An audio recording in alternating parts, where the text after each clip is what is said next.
or against, you know, a team from another specific region. Yeah. Yeah. Oh my goodness. All right. So we're finally heading into the draft for game number 2. Let's see how this goes for ONIC now that they're in the blue side. So, okay. We're going with the pretty standard bans compared to game number 1. The Selena's still open, but that's probably going to get banned later on. If not going to get picked at all. Yeah, I like that ONIC are still banning out the Phoebus away from Edward. I feel like that's going to be a staple ban now, even if this reaches to game number 3.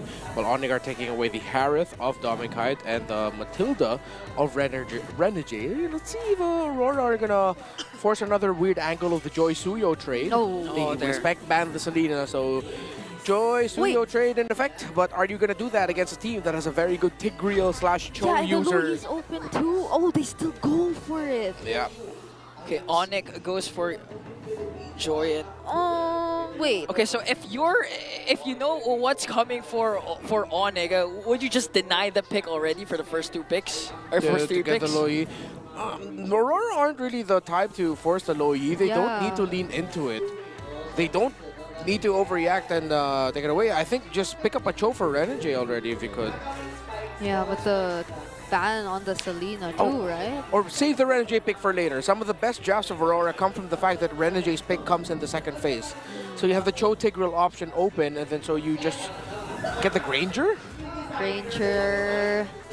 XP, Granger Gatot or Granger Hylos? Oh, there was Suyo already. Okay. Well, at least they don't reveal much yet. Yeah. But the Louis, will they pick up the Louis? Oh, they don't too. Okay. Well, I mean, the Irithel is the Granger, right? It's kind of like the usual response.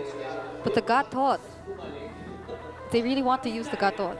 Yeah, I think that's a very important part of the ONIC strategy.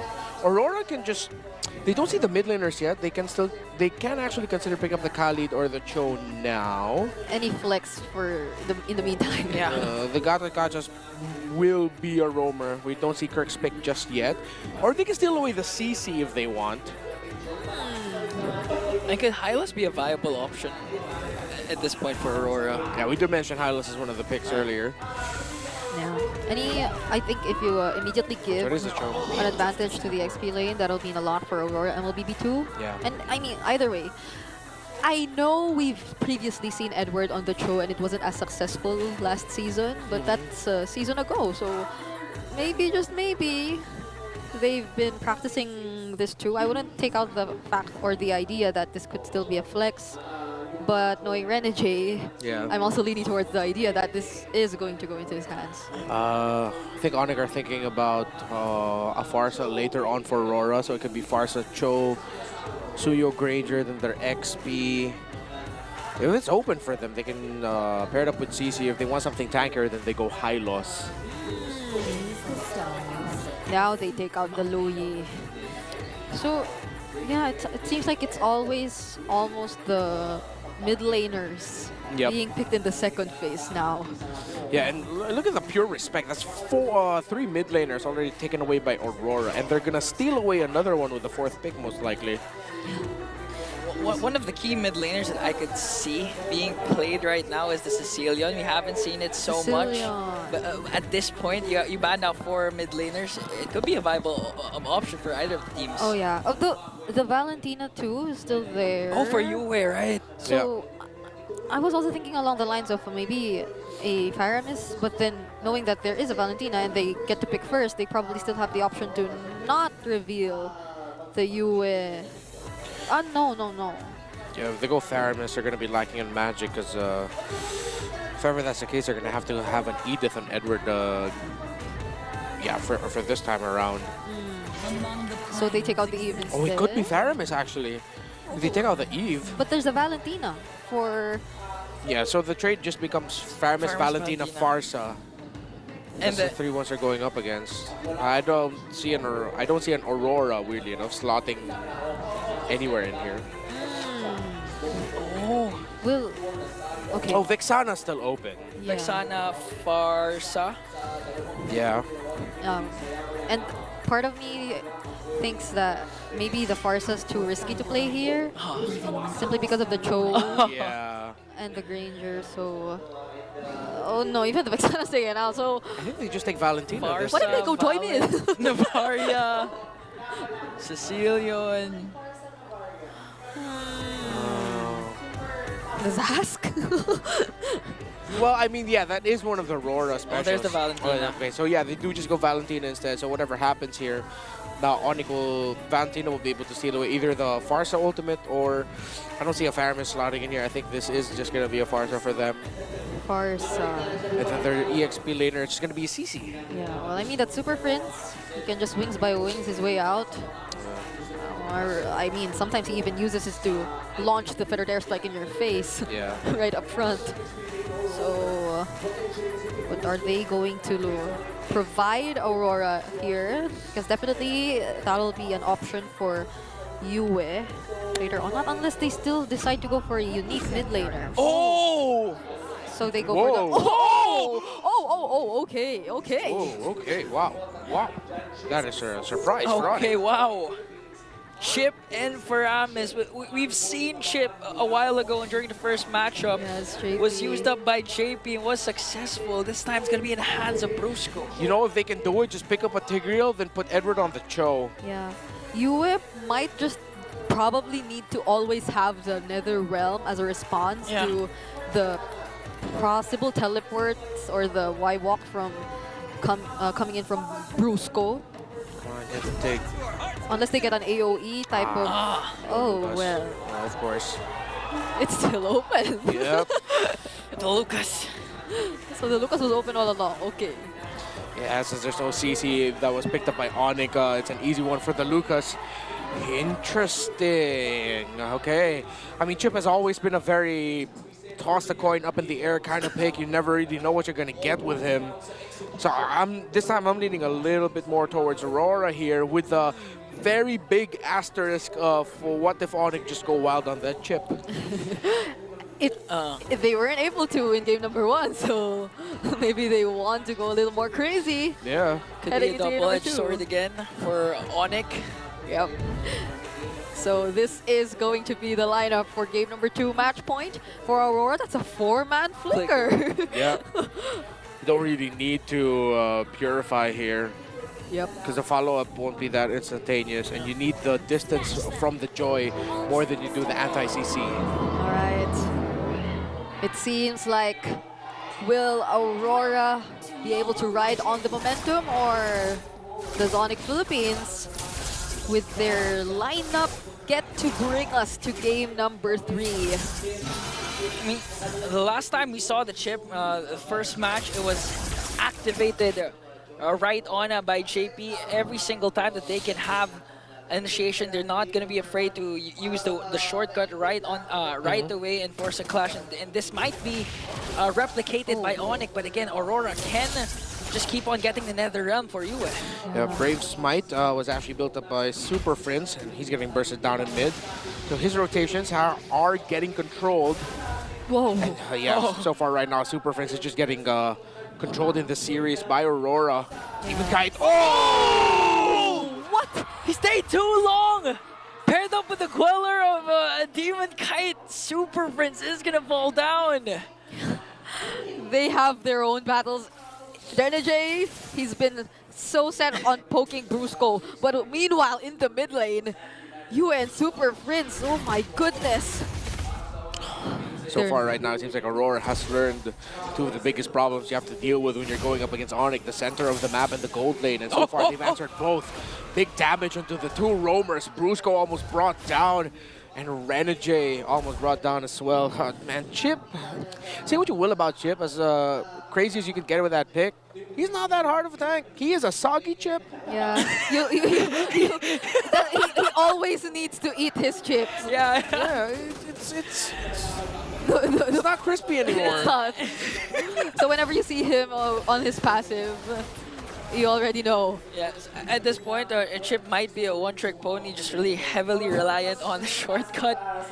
And Aurora can easily work around that, especially if Yue consistently gets the Nether Realm. But again, that's still a huge first blood kill for Aurora up against Super Friends. Okay, well, let's see. Aurora or Yue actually got the Nether Realm first, but they're all level 4 now. Okay, Edward goes in with the Unleash the Beast up against 4 members. Whoa. King Kong secures the turtle. Here comes the Good Nether save. Realms of both of these teams. Renjay onto the back line, gonna get Oh, Aura. wow. There's no Purify. But still, Renjay stayed a bit too long, got caught up by 4 and will fall down. That was also almost the perfect target, but everyone was running away. Yeah, it wasn't the right timing for Aurora to fight it out. And Calra quickly gets back into the lane because of the shortcut. Okay.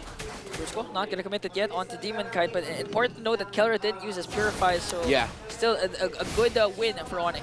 Yeah. Surprisingly, after all of that, Calra just didn't panic. He was like, all right, I'll be chill.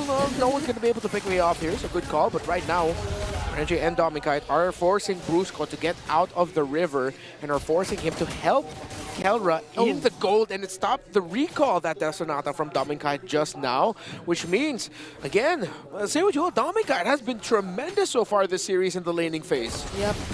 From mid lane, gold lane, Aurora MLBB taking hold of the advantage. They've been performing really exceptionally well up against their opponents. So right now, ONIC Philippines are probably paying a bit more attention towards the gold lane. And fortunately for them, given the shortcuts here provided by Brusco, Kelra could probably be able to join in the team fights early on much more compared to the previous game. And he could potentially get a little bit more gold and farm alongside his teammates. So let's see how they'll surprise Aurora instead, now that it seems like they can play around their positionings and rotations a lot more with this chip. Honestly, the fear, my fear for ONIC rather, is if they be a little bit overzealous and just keep on spamming the shortcut, trying to look for those isolated clashes that they really want and will eventually win. And Aurora, if they play around it to perfection, they can just make Brusco like non-existent. Right, so Aurora will be able to get the second turtle here. Get into position first, but Brusco does have that shortcut, but no Onyx are all here. Okay. US still hasn't popped his Nether Realm. A kick coming on, and here comes Kirk with an AOG, gonna connect onto the back line. Nether Realm has been popped, and Kirk, King Kong will secure once again the turtle. Edward with the Unleash the Beast trying to work on Super Prince, forcing out the Brusco's flicker as well, as Kirk trying to zone out Aurora. King Kong, look at his position. They might go for an engage, but Aurora says we have to walk back. Yeah, that was a great play from King Kong, I feel. The way he was able to surprise Aurora MLBB, forcing Renjay to use the Way of the Dragon away instead of as a setup.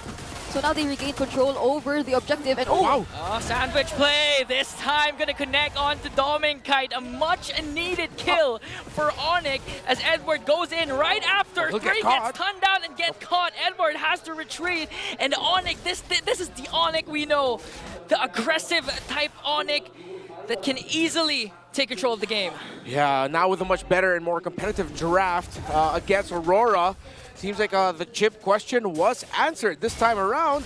It's ONIC having a much better time. Oh, another shortcut play, but this Wow. time to get the turret up top. ONIC making quick work of everything that they see, but this time we're so used to King Kong. Wait, Renjay trying to poke out Brusco, and Super Friends gonna commit the flicker Way of the Dragon, and this time bursts down Super Friends. A huge play for Aurora. Yeah, got Super Friends with his pants down, didn't have the flicker available for him. And now Aurora. I've said that so many times, and you guys are the first to actually laugh at it, you know? Because we appreciate good humor. No, and it's not just that. It's like, all right, cool. no, it's because You guys are young. yeah, I'm old. we're young. no, it's the first time I heard of it. So Really? Oh, okay. Well, yeah, they got Super Friends, and that's the analysis. Back to you. I won't repeat whatever he said. But Brusco! Oh, 2 Nether Realms gonna be casted for both of these teams. Who's gonna fall down first? King Kong working on Renjay. Go! Renjay managed to stay Whoa. alive, but Jit couldn't do. Edward caught up in the middle, brings Kirk to the side of Aurora. He's stuck. He uses the AOG to walk away. No casualties once again, but action is non-stop. Now they're trying to work on Edward. Not gonna use the Shadow Stampede to pull him further, as Aurora will secure this turtle. I I think he was actually trying to pull him, but Edward got into the part of the wall where it was too chunky. Okay, retribution battle. This time Demon Kite secures it, but Kelra picks off Demon Kite, forcing Aurora to retreat, and another win for ONIC Philippines. Aurora now going to get pushed back with that other win and starting to compound for ONIC Philippines. Now they are a little bit more in a better spot to invade the jungle of Demon Kite. Yeah. And they will be able to take his purple buff away from him. Yeah. Imagine being Kirk and forcing out all the ultimates just to use the AOG to run away. But fortunately, again, for Aurora, they were still at an advantage and they were immediately able to transition into taking the objective. So it does still seem like the game is under control for Aurora despite the slight lead in ONIC's hands. They're also able to find a way to respond. Like, they're not always taken by surprise, even despite the countless shortcuts, the countless teleports coming in from ONIC Philippines. Speaking of countless, here comes a countless conceal, or another conceal for the side of Aurora as they tried to take down the orange buff away from King Kong. I had to ask myself, what's a countless conceal? No, it's another conceal, And sorry. now it's another conceal. I was wondering, it's like, whoa, is that a new term? Am I getting too old? Is that a new term I'm just not familiar with? I'm Gen Z, sorry. Yeah, no, don't apologize. Am I Gen Z? No, I you're actually not. don't know. Me neither. Maybe you're millennial. You're Ingan. So, by the way, Demon Kite already has a War Axe. So that puts him into his second item only, while King Kong, since he is going to be going for the Holy Crystal, still on the way to that. He does have a 600 gold lead, though, compared to Suyo. And this is, again, a very low-scoring game. 8 minutes in, we've only seen 5 kills across the map. So we see how carefully they decide to go with their decisions. And ONIC Philippines on the lookout for all the possible trades for them to maximize or increase the lead and control that is in their hands. But the Lord will be spawning on the opposite side of the map. Renji will spot out Brusco. So I mean, let's see who gets the position first. even if it's a low, UA gets the Y walk. Even if it's a low kill score for it, I mean, the action's non-stop. So the credit really goes to the mid laners, Super Prince and UA, for delivering the Nether Realms right on time, saving the damage dealers of their respective teams. But this time, UA picks up a Y walk, so we could see them try to go for another conceal play. Renji starts things off, gets the vision that they need up against ONIC. Okay, so traditional 4-1 split forces Demon Kite to go up top to handle that minion wave, while King Kong will be here. Are they going to try to force something? King Kong needs to get his orange buff first. So we're going to live or die by the team fight. That's the next big thing that we're looking for here. Aren't you used to it? I mean, this is the Philippines. Oh my goodness, Demon Kite and Renegade look scary up top. Yeah, I mean, if people who are incredibly attractive are very Latina, this scoreline is very Filipino. This entire game. I should cast with you guys more. You guys laugh at my jokes more. Yeah. Remember, you're on fire. I swear, even during match number 1, you were spurting jokes. No, even in left match and right. number 2, I was laughing. That's because we love you, Remy. Yeah. Don't make me cry. Okay, won't. maybe later. But Aurora. Well, that sounded terrifying. Please don't. No. Maybe later. What? Maybe later. What? Tears of joy! I mean... All right, okay, good spot right now for these two. Although the joy is not here, Aurora has a numbers advantage. Again, you is still holding on to that Y walk. The moment you see Renegade just connect with Jeet Kundo and Way of the Dragon combination, they can go all in with the Y walk that UA has. But again, Super Prince has the advantage with the Nether Realm, so ONIC still basically on the driver's seat. So they kind of position themselves too. The Death Sonata does not connect. Oh, okay, there goes Kirk. Okay, Kirk onto the back line with an AOG, gonna connect, but the Nether Realm is just too much for ONIC as they burst down Demon Kite right on time. The objective will fall in the hands of the King of the Jungle, sending Aurora flying home. Oh! Kelra, you are a god! They still got him, and with a bit of divine intervention, the gods found a way to crack this game open as Demon Kite was knocked up by the Lord, knocked up by the AOG, and caught by the chip. That was the perfect timing for ONIC Philippines. They engaged in a team fight where Yue was unable to secure an ultimate away from ONIC Philippines, not even the Nether Realm. So even when we thought that Kirk might have been the first to fall, that was enough time. The Nether Realm immediately followed, and Aurora, that was the moment they were taken by surprise. And now they are the ones who will have to defend against ONIC Philippines. AOG again detonates onto the top lane to zone out the members of Aurora. Renegade triple man knockoff gonna connect onto Super Friends as King Kong works on the back line. Demon Guy desperately trying to save Yue, and Edward picks up a kill onto Super Friends. King Kong exchange him. Renegade and Edward will pull down another shortcut coming in from Brusco. The Lord marching onto the top lane. 5 members of ONIC are still here. Here comes King Kong. Here comes Kilroy. A mega kill for the god in the gold lane. Yue left alone to defend it. ONIC wants to go to game 3. Even that last minute, why walk inside the base?